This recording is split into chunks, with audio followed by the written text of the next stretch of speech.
OK, time for the press preview then. It's our first look at what is on Monday's front pages. Tonight, we'll be having a look at the papers with Jasmine Cameron-Chileshe, political correspondent at the Financial Times, and Madeline Grant, assistant comment editor of the Daily Telegraph. Evening to both of you. Let's have a look at the front pages that we've got so far then.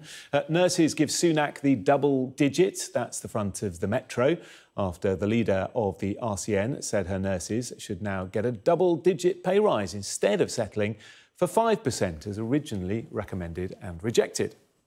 The Guardian looks ahead to tomorrow's speech by the Home Secretary, in which she's expected to call for far lower immigration numbers and insist it's not racist to want tighter border controls. The Eye says the speech will increase pressure on Rishi Sunak to be tougher on the migration issue. The Express says there's growing outrage at what's being seen as Labour's plan to reopen Brexit by giving millions of EU citizens the vote in the UK. While the Daily Mail says some fear Keir Starmer will use the move to try to rig future elections. Jasmine's paper, the FT, reports that G7 and EU countries are to ban Russian gas imports on pipeline routes where Moscow has cut supplies if it tries to reopen them to boost its economy.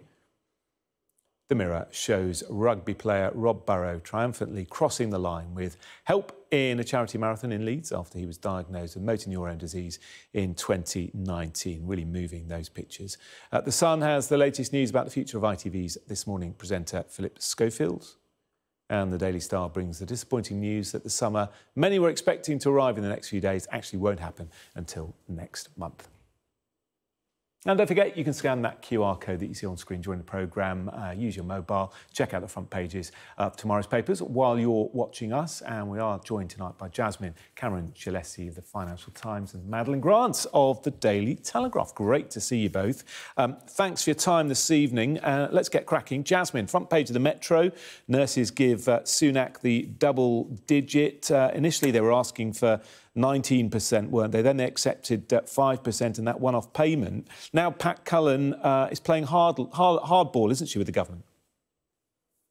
Yeah, so it's quite an interesting development in that she is warned that actually nurses could be willing to strike up until Christmas unless the government sits down and renegotiates a deal. Now, we know that the government had, there was a vote by the NHS Staff Council earlier this month, which saw the vast majority of health unions support the government's deal, which included a one-off payment and a 5% pay hike. But we know that the RCN was one of a handful of health unions that actually pushed back against the government's deal and voiced that they weren't happy with it. And so now we're in a situation where the nursing union is warning that actually its members are going to ballot, and you know there's the threat of potentially more strikes. And this obviously comes at the back of you know quite an intense strike a few weeks ago, which saw nurses on intensive care units and cancer units walking out for the first time. And so it really feels as though this is quite a significant development where a nursing union is saying, yes, there is a deal on the table. Yes, it's been accepted by other health unions, but actually this isn't going to work for us. And all of this will likely put further pressure on the government, because if we step back now, the public sector dispute, not just between the government and health unions, but also some of the teaching unions and some of the rail workers, has actually been going on for months now. And actually, there is a general feeling that ultimately it is the government's responsibility to make sure that public services are well funded and well run, and all of this does reflect badly on the government and Rishi Sunak's administration at the moment. Yeah, Madeline, does it also reflect quite badly on Pat Cullen, because she's misjudged this, hasn't she? Well, it's slightly awkward for her because it is a pretty sizable U-turn on her previous position. She had previously told her members when they were balloted, she had written to them telling them to accept the 5% pay rise. And then when they had the vote on it, they voted it down by a margin of 54 to 46, which isn't exactly a kind of slam dunk position. And now she's pivoted to, I think, putting on quite a bullish front and talking in quite alarming terms about the possibility of a strike or sporadic strikes until Christmas. But it is nevertheless quite a major pivot from her previous position, and suggests that beneath the bullish front, there is actually a fair bit of disagreement within the profession about the next course of action. Yeah, and just briefly, Madeline, what about the public? I mean, if strikes do go on till the end of the year, do you think nurses will begin to lose support of the public? I think that Jasmine's right, that ultimately the blame will lie with the government, and that the public will have a great deal of sympathy for the nurses. In general, I think that there is a huge amount of goodwill and support in general for nurses. But I do think that the longer it goes on and the more discussion there is about the internal wrangling of the RCN, it may just be more difficult to keep up that united front and the bullish talk of maintaining strikes for months or possibly till the end of the year. OK, let's move on to the front of The Guardian then, Jasmine. There seems to be a cabinet split, doesn't there? Suella Braverman, we know, is going to make a speech tomorrow, but there is a split between those wanting to ease visa rules and the likes of the Home Secretary wanting to reduce net migration, which really is increasing at quite a pace. Yeah, so we know that the Home Secretary is due to give a speech tomorrow where she's going to argue that in some of the sectors where we know that there are high staff vacancies, for example, agriculture or the hospitality sector, that actually businesses should be looking to UK nationals to fill those gaps rather than looking overseas. And there is this huge tension in cabinet at the moment, because you have individuals like Suella Braverman who would argue that actually the Conservative government, campaigned on this idea of controlling borders and wants to reduce the numbers of migrants coming into the UK. And then you have other figures within the cabinet, for example, the Education Secretary and the Chancellor, saying, look, well, actually, we've got a lot of sectors that, that need filling, that are vital to the economy. And actually, it's no bad thing to be looking overseas and trying to think how we can bolster the economy and to fill some of these gaps. And so, I think this is a tension that we will see played out, especially heading into the next election, where Conservatives have to outline to their voters, what controlling immigration actually means, and where the vacancies lie, and how much control the government can have over migration levels. So I think this is just, this is not the last we'll hear of this. I suspect we'll be hearing, lots of discussions played out in the newspapers over the next few months ahead. Yeah, front page of the Eye, Madeline, Sunak under pressure to get tougher on migrants. I mean, there has been quite a lot of criticism, hasn't there, over the weekend from his own party, from the Conservative Democratic Organisation yesterday. We've got the National Conservative Conference tomorrow. There's very little let-up. Yes, quite right. And, obviously, this is Braverman being quite sort of gung-ho and going out there and openly criticising government policy. And for the Home Secretary to be doing that publicly is, it's a headache for Number 10. But equally, she is tapping into a pretty rich seam of disenchantment amongst not just Conservative grassroots members, but also Conservative voters. That the fact that despite in many cases having voted for Brexit and having repeatedly voted for governments that were promising lower migration, the fact that regardless of what the public does at the ballot box, the number just seems to keep increasing. And the government's line has been, for the most part, that this is inevitable given the abnormally high levels of migration that have happened because of accepting refugees from Ukraine and from Hong Kong and other war-torn parts of the world. But I think that actually, if you drill down to the numbers, quite a lot of it is economic migration, and particularly students coming and potentially bringing their dependents with them. So really, it's not. I don't think the government will be able to dismiss this as a kind of simple aberration as a result of Britain being generous in accepting refugees, and I don't think that line will hold for long. OK, well, it's another migration story on the front of the Daily Express as well. This story was on the front of the Mail on Sunday. Today, Jasmine, all about this scheme, Labour scheme, to give EU migrants who live permanently in the UK and pay taxes the chance to vote.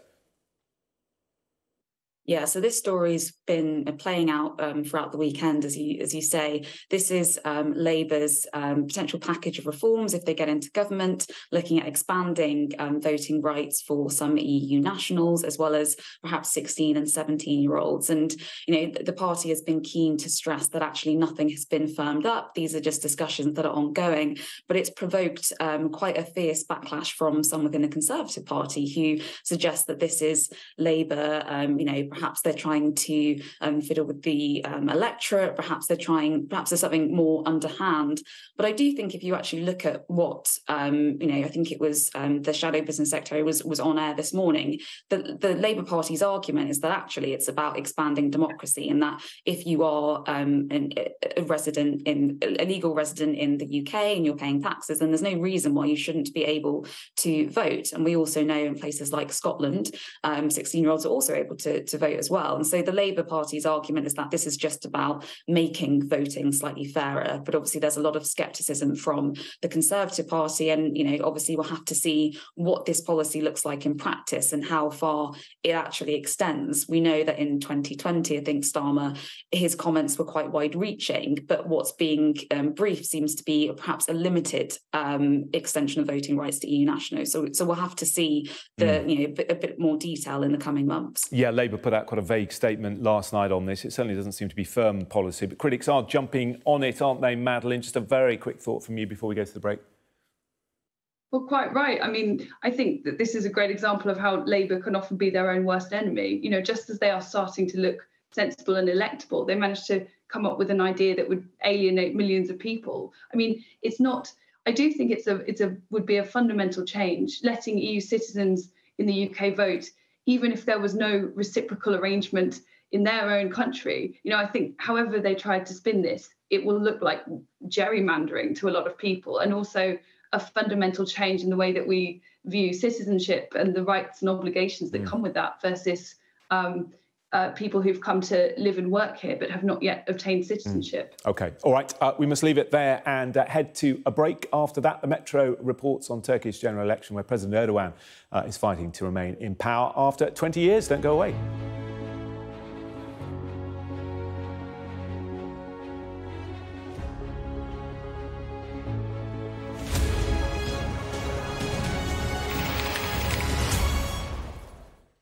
Welcome back. Jasmine and Madeline are still here. Jasmine, front page of the FT.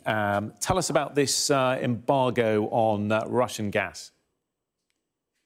Yeah, so it's a highly significant move. So the FT is reporting that at the G7 summit, which is due to take place in Japan shortly, that leaders will agree to ban Russian gas imports from routes where Moscow has cut some of the supplies. Now, this is actually a highly significant development, and I think it really is indicative of the fact that actually, more than a year after the invasion of Ukraine, actually Western allies are still very much united. They're very much committed to maintaining pressure on President Putin. And I think it speaks to a wider shift that is happening in Europe at the moment, where countries are re-examining their relationship with Russia in terms of energy usage, and are looking to alternative energy sources, are looking at how do we shore up energy security and how do we make sure we're not in a position where a country like Russia can weaponize energy supplies. So I think it's a highly significant development. And actually, yeah, it speaks to the fact that at this stage in the conflict, countries are realizing that actually this is potentially a war that could be going on for several years, and actually it's important for countries to shore up their energy supplies and to make sure that they aren't put in a vulnerable position themselves. Yeah, Madeline, the paper making the point that storage levels are now pretty high.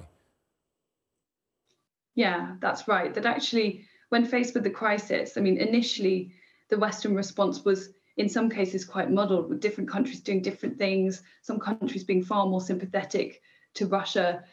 But pretty soon there was a fairly united front was established there. And now, as Jasmine says, we seem to be in a position where Western powers have actually gone to great lengths to ensure that they have diversified their supplies and that they will not be so reliant in the future. So actually, Moscow's attempts to exert that kind of economic warfare haven't been as successful as you might have expected.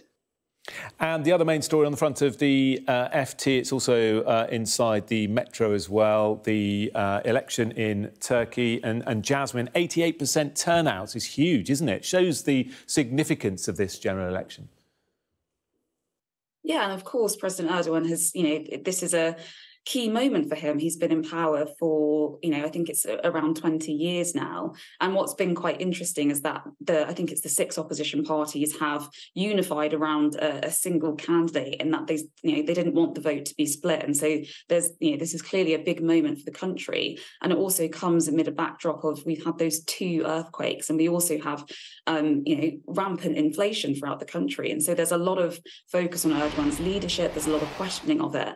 And I think it is a hugely symbolic election in the fact that under President Erdogan, the country has kind of moved into a, perhaps less democratic, more authoritarian regime, and what the opposition parties are offering to the Turkish public is actually, potentially a different vision for the country. So it's a highly influential election. Yeah, we're just looking at supporters of President Erdogan outside his HQ there in Ankara. They've been waving those flags for hours, Madeline. At the moment, he's just below the 50% threshold, so there's a high likelihood that we might be here again in 2 weeks for a runoff. Yeah, exactly. And we know that Erdogan's party is essentially objecting to results in hundreds of places, anywhere where it is way behind. And, that there are serious questions, I think, about, if the result is close, or indeed if Erdogan were not to win, would they accept defeat? I mean, it's very hard to say. I mean, this is a very authoritarian government in charge. The prisons are full of his political opponents. And of course, in 2017, I think there was a constitutional referendum in Turkey that massively expanded his powers and his remit. So, it's highly significant. I mean, for various reasons, things have been going particularly badly for Erdogan in Turkey, and the rampant inflation there has almost decimated any kind of a middle class that once existed in Turkey. And turnout amongst young voters seems to be enormous, who object to his more reactionary conservative policies. Yeah, certainly the young voters who've been going with the opposition, isn't it? Sorry to interrupt. We're going to leave it there. We'll speak again in half an hour. Right now, we're going to have a look at the weather.